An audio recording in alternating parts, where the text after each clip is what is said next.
Welcome to Center Heights Productions. It is April 20th and part two of our series.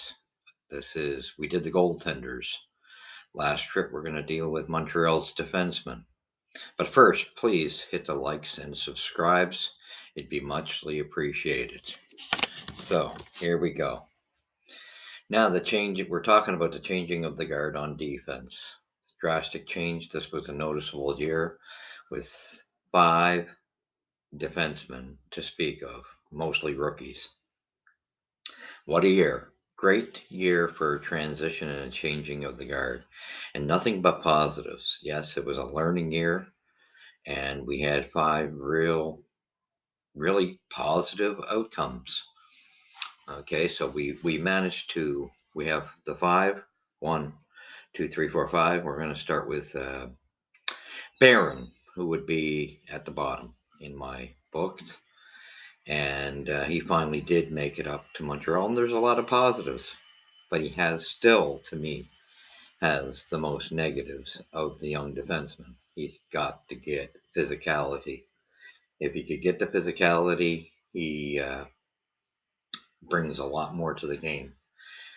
Yes, he improved when he came back from Laval, but still, again, I think if there's a dogfight, especially if we got people like Mayu and Stubel coming up, he's going to lose out, in my opinion, because he's got to get physical and he just gets beats in the corners and the battles around the net. So that's his weakness. Great skating, can move the puck, but questionable in other areas.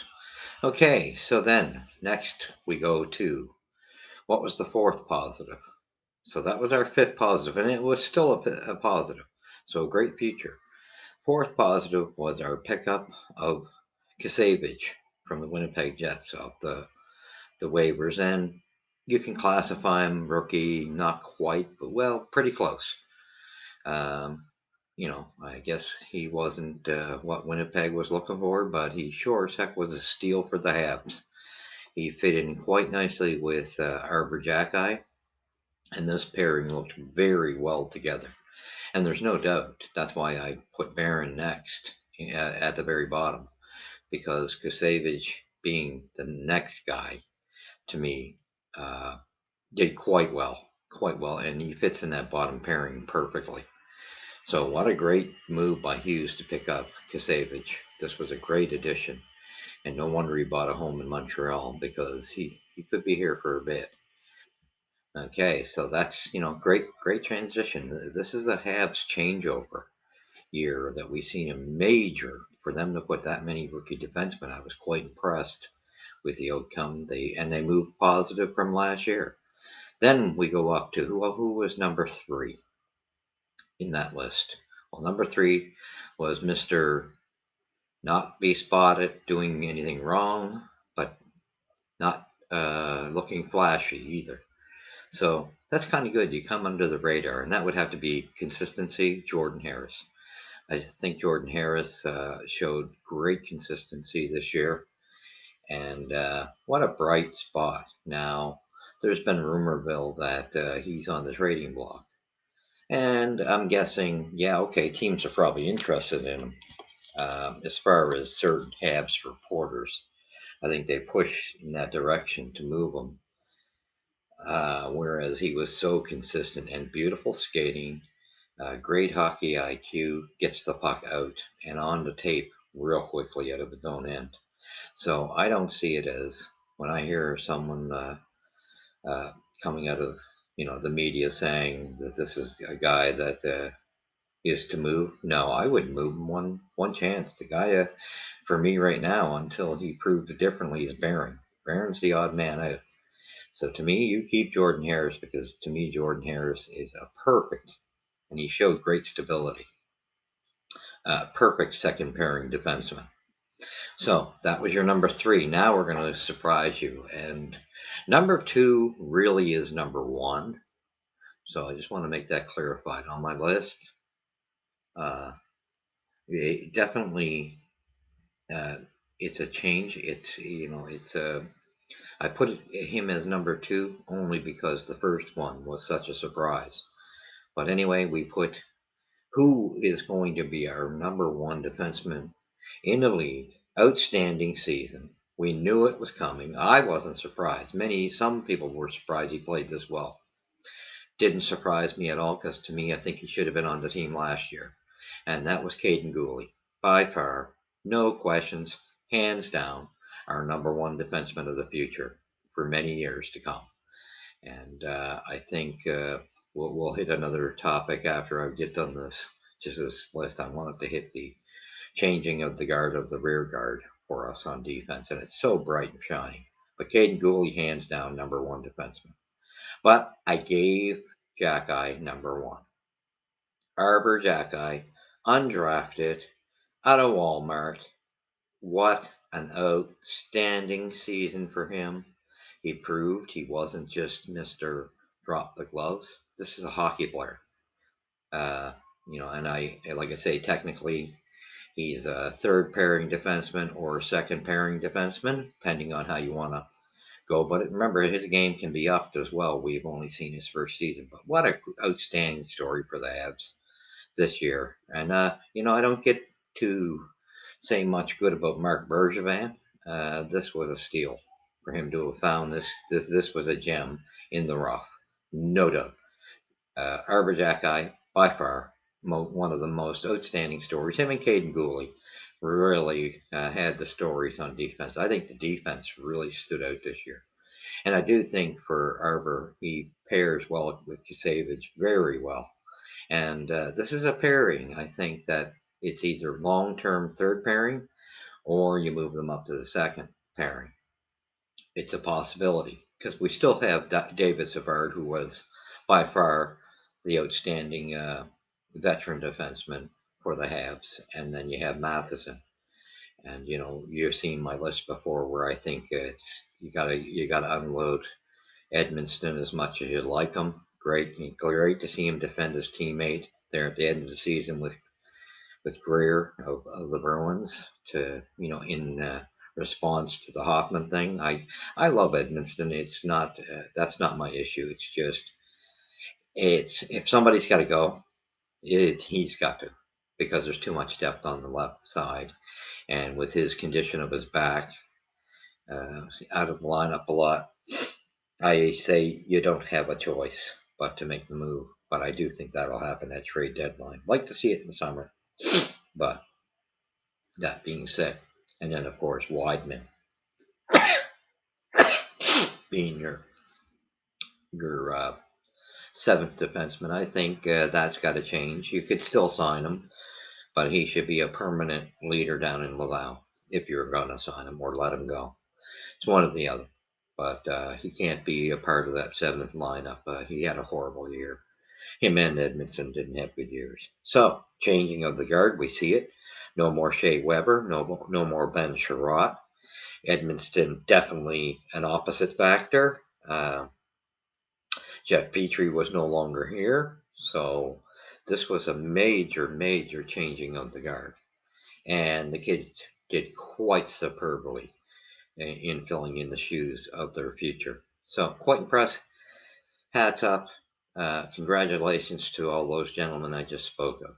Now, the next factors coming in on to our defensive core. Things are going to really be interesting. See, we're hoping if we go by what I would like to see, we're still holding on to David Savard and Matheson, of course, because he's still got a half decent age on his side as well, and he really stepped up after a bit. He didn't start off well, but he stepped up.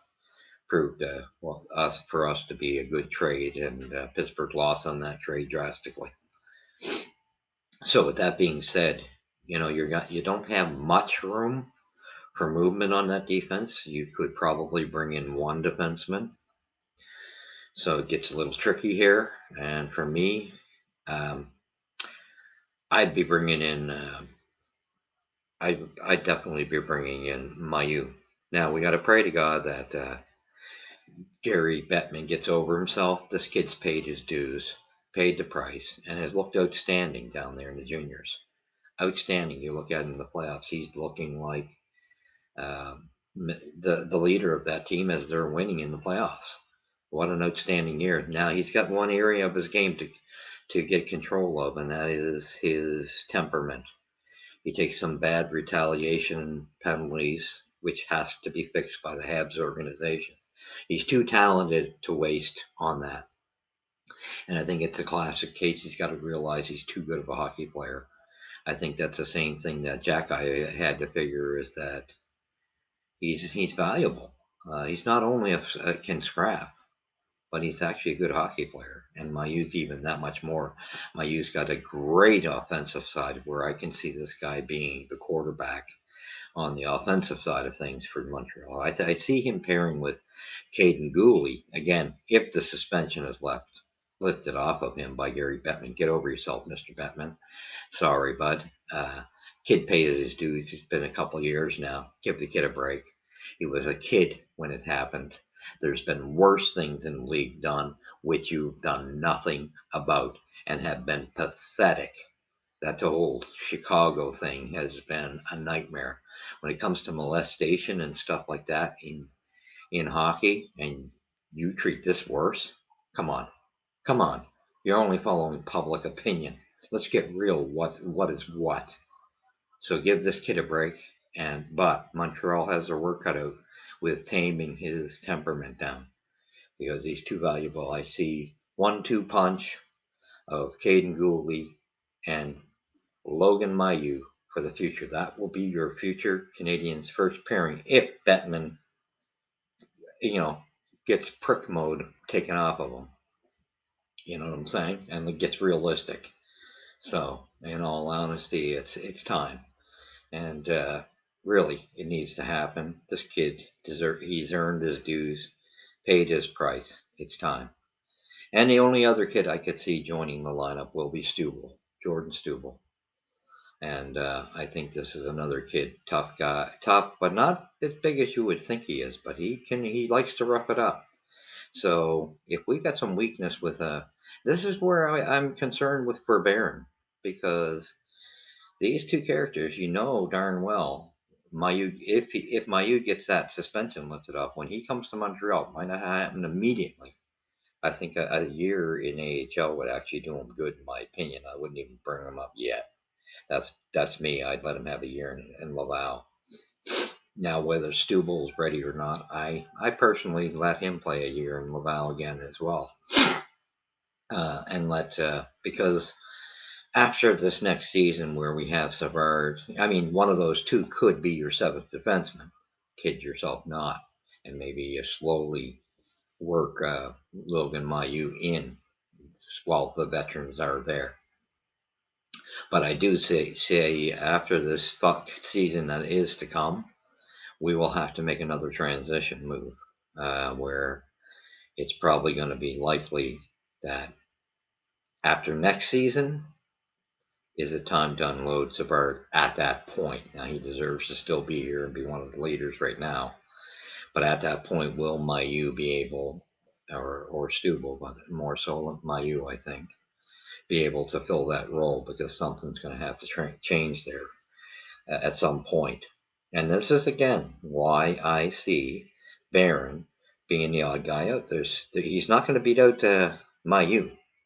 When Mailloux might need a season to get to adjust to the NHL. Once he does, that's a star defenseman offensively that we've been missing. Sort of your Markov on the opposite side.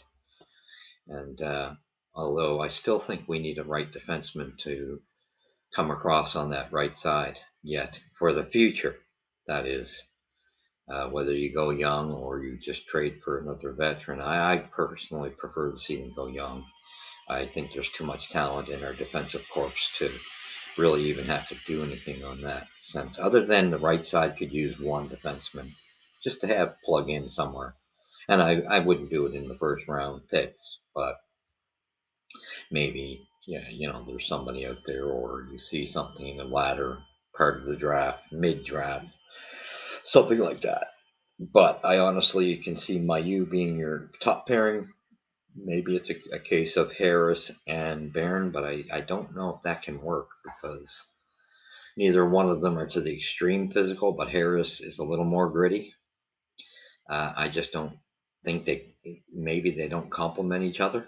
That's where my problem comes in, and I don't think you want to break up Kasevich and Arbor Jacki. So do you put Jacki and Kasevich to the second pairing and put Harris and Barron down to the third pairing? Now, mind you, this is not including the veterans here. Remember, I'm not including, David Savard. To me, he should be actually, in my opinion, he should be in the third pairing for his foot speed. That's truthfully. So maybe with those mentions, there's you got Matheson in there too. So the second pairing, maybe, yeah, again, I'd almost be tempted to use Jack Savage.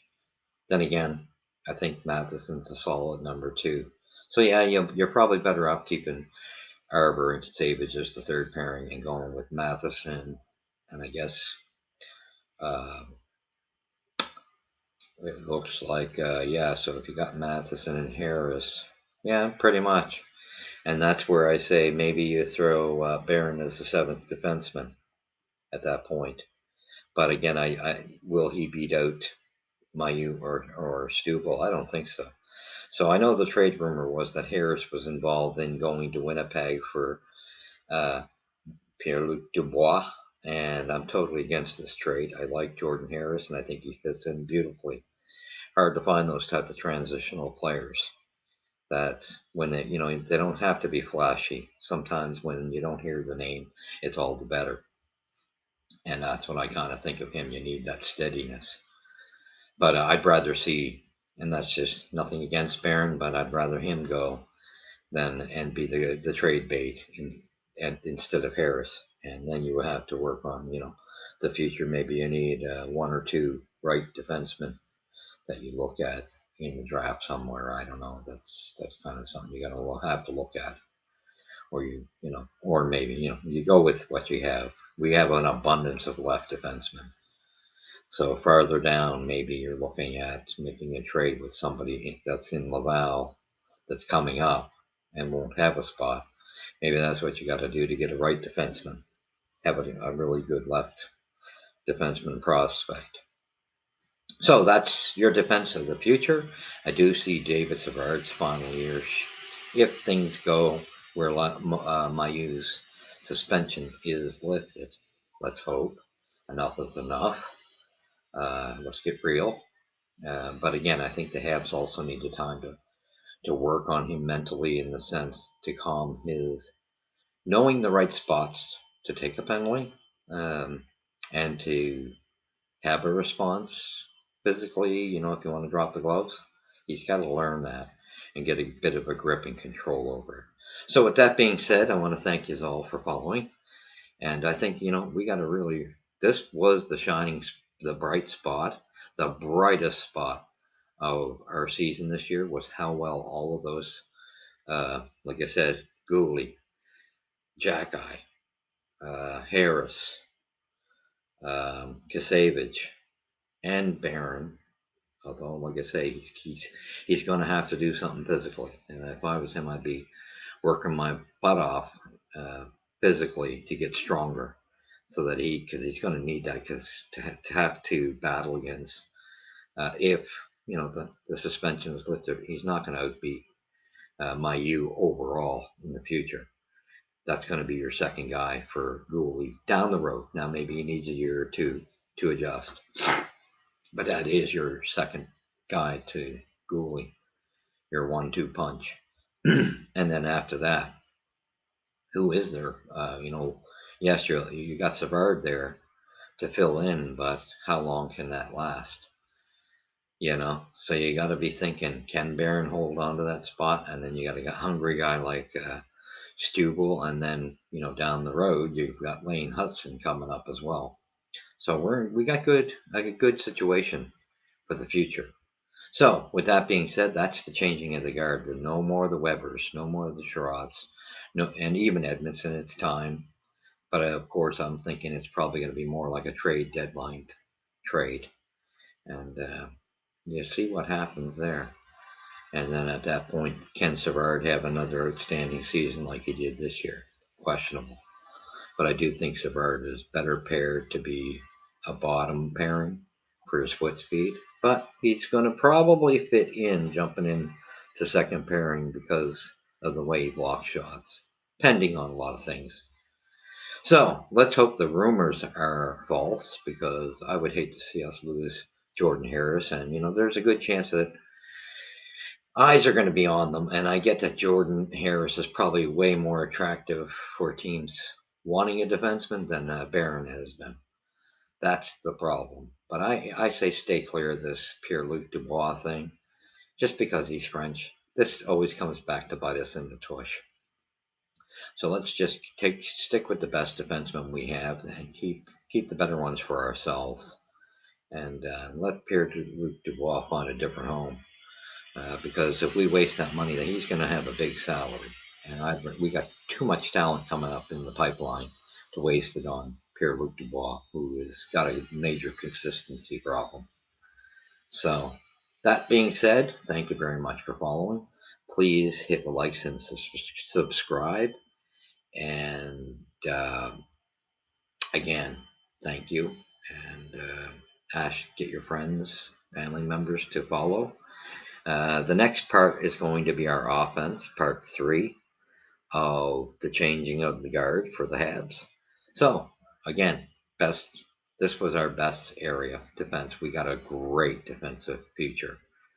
So, hit the likes and subscribes, and we will catch you in the next episode, which will be part 3, finishing off the look of the Habs' future. And it's looking very well. And who knows what they're going to do in the draft. So, thank you, and we will catch you in the next episode, which will be dealing with the forwards. All right, take care. Again, where does the puck drop first? At center ice. Take care, and God bless.